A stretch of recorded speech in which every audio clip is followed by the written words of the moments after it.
ಇದೀಗ ಒಂದು big update ಲಭ್ಯವಾಗ್ತಾ ಇದೆ. ಇನ್ನು ಬೀದರ್ನಲ್ಲಿ ನಿಂತಿದ್ದಂತಹ 2 ಕಾರುಗಳಿಗೆ ಆಕಸ್ಮಿಕವಾಗಿ ಬೆಂಕಿ ತಗುಲಿಕೊಂಡಿರುವಂತಹ ಘಟನೆ ಒಂದು ನಡೆದಿದೆ. ಹೌದು ವೀಕ್ಷಕರೇ, ಇನ್ನು ಅವು ಹೊತ್ತಿ ಉರಿದಂತಹ ಘಟನೆ ಬಸವಕಲ್ಯಾಣ ನಗರದ ನಾರಾಯಣಪುರ ರಸ್ತೆಯಲ್ಲಿ ಸೋಮವಾರ ಮಧ್ಯಾಹ್ನ ಸಂಭವಿಸಿದೆ ಅನ್ನುವಂತಹ ಮಾಹಿತಿ ಲಭ್ಯವಾಗಿದೆ.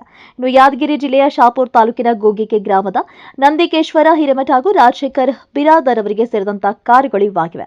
ಇನ್ನು ಬೆಂಕಿಗೆ ಆಹುತಿಯಾಗಿ ಸುಟ್ಟು ಭಸ್ಮವಾಗಿವೆ.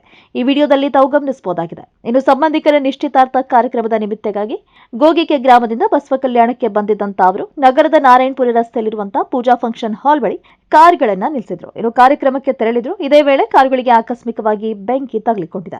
ಇನ್ನು ಕಾರುಗಳಿಂದ ಭಾರೀ ಬೆಂಕಿಯ ಕೆನೆಲ್ ಹಾಗೂ ದಟ್ಟ ಹೊಗೆ ಏಳ್ತಿದ್ದನ್ನ ಕಂಡ ಸ್ಥಳೀಯರು ಭಯಭೀತರಾಗಿದ್ದಾರೆ. ಇನ್ನು ಆತಂಕಗೊಂಡು ಮಾಹಿತಿಯನ್ನ ತಿಳಿದು ಅಗ್ನಿಶಾಮಕ ದಳದ ಸಿಬ್ಬಂದಿಗಳನ್ನ ತಕ್ಷಣ ಸ್ಥಳಕ್ಕೆ ದೌಡಾಯಿಸಿ ಬೆಂಕಿಯ ನಿಯಂತ್ರಣಕ್ಕೆ ತಂದರು.